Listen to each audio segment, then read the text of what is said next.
Hai, Assalamualaikum. Kami dari kelompok 5 akan mempresentasikan teori belajar konstruktivisme. Perkenalkan, nama saya Rizka Sandini. Perkenalkan, nama saya Nina Nurfadilah. Perkenalkan, nama saya Yolanda Sarah Febriana.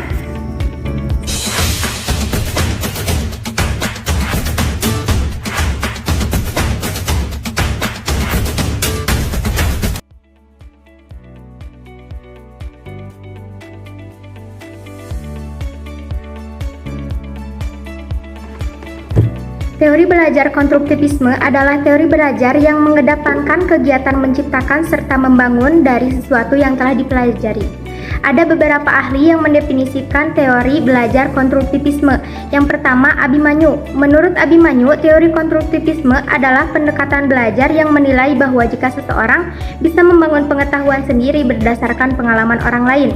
Yang kedua, menurut Mukhlis, teori konstruktivisme merupakan proses pembangunan, pemahaman, kreativitas secara aktif yang didasarkan pada pengalaman belajar orang lain atau berdasarkan pengetahuan yang telah dimiliki oleh orang tersebut. Yang terakhir, menurut Tom Browne, menurutnya teori konstruktivisme adalah teori yang memberikan kebebasan kepada semua orang untuk menemukan apa yang mereka inginkan dan memberikan kesempatan terkait apa yang mereka butuhkan. Sebab melalui ruang dan kesempatan itulah kebebasan untuk manusia belajar dan menemukan kompetensi bisa diperoleh sesuai dengan potensi yang ada di dalam diri masing-masing.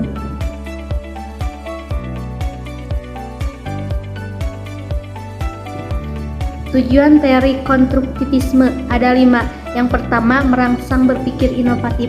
Tujuan dari teori konstruktivisme secara tidak langsung yakni sebagai bentuk upaya merangsang kita untuk berpikir inovatif dan kreatif. Yang selanjutnya, bisa meningkatkan pengetahuan.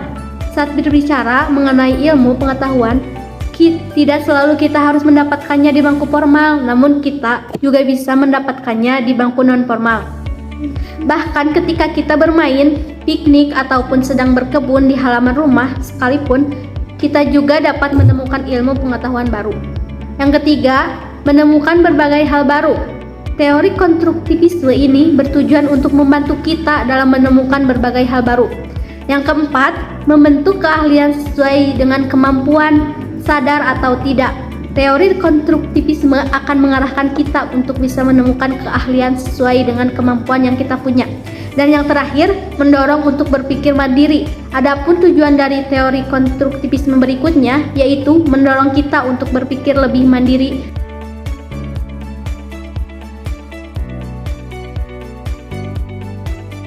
Adapun asumsi-asumsi dari konstruktivisme adalah: pertama, manusia merupakan siswa aktif yang mengembangkan pengetahuan bagi diri mereka sendiri, di mana siswa diberikan keluasan untuk mengembangkan ilmu yang sudah didapatkan tersebut, baik dengan melakukan latihan, melakukan eksperimen, maupun berdiskusi sesama siswa. Dengan hal seperti itu, maka ilmu-ilmunya tersebut akan berkembang dan bertambah. Kedua, guru sebaiknya tidak mengajar dalam artian menyampaikan pelajaran dengan cara tradisional kepada sejumlah siswa.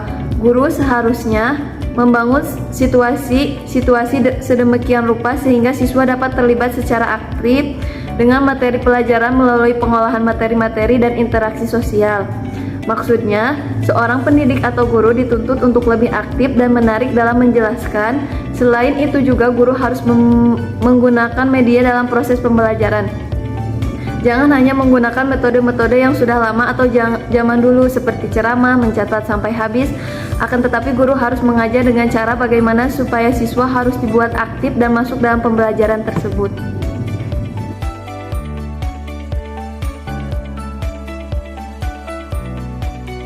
Perspektif dalam konstruktivisme ada 3. Yang pertama, konstruktivisme exogeneus, mengacu pada pemikiran bahwa penguasaan pengetahuan merepresentasikan sebuah konstruksi ulang dari struktur-struktur yang berbeda dalam dunia eksternal.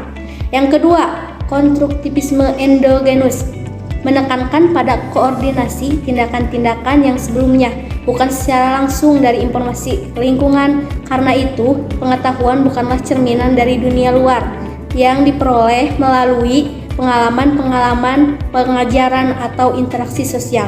Dan yang terakhir, konstruktivisme dialektikal,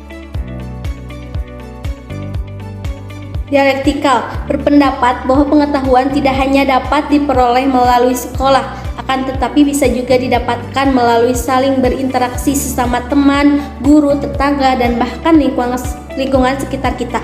Selain itu juga, interpretasinya tidak terikat dengan dunia luar, bahkan pengetahuan atau pemahaman timbul akibat saling berlawanan mental dari interaksi antara lingkungan sekitar.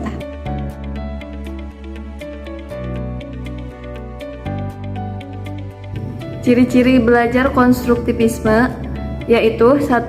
Orientasi. Orientasi yaitu peserta didik diberikan kesempatan untuk mengembangkan motivasi dan dalam mempelajari suatu topik dengan memberi kesempatan melakukan observasi. 2. Elitase yaitu peserta didik mengungkapkan idenya dengan jalan berdiskusi, menulis, membuat poster, dan lain-lain. 3. Restrukturisasi ide yaitu klarifikasi ide dengan ide orang lain, membangun ide baru, mengevaluasi ide baru. 4. Penggunaan ide baru dalam setiap situasi, yaitu ide atau pengetahuan yang telah terbentuk perlu diaplikasikan pada bermacam-macam situasi. 5. Review yaitu dalam pengaplikasian pengetahuan gagasan yang ada perlu direvisi dengan menambahkan atau mengubah. Terima kasih atas perhatiannya. Karena di sini kami perempuan semua, Jadi kami tidak menerima maaf apabila ada kesalahan. Karena perempuan selalu benar.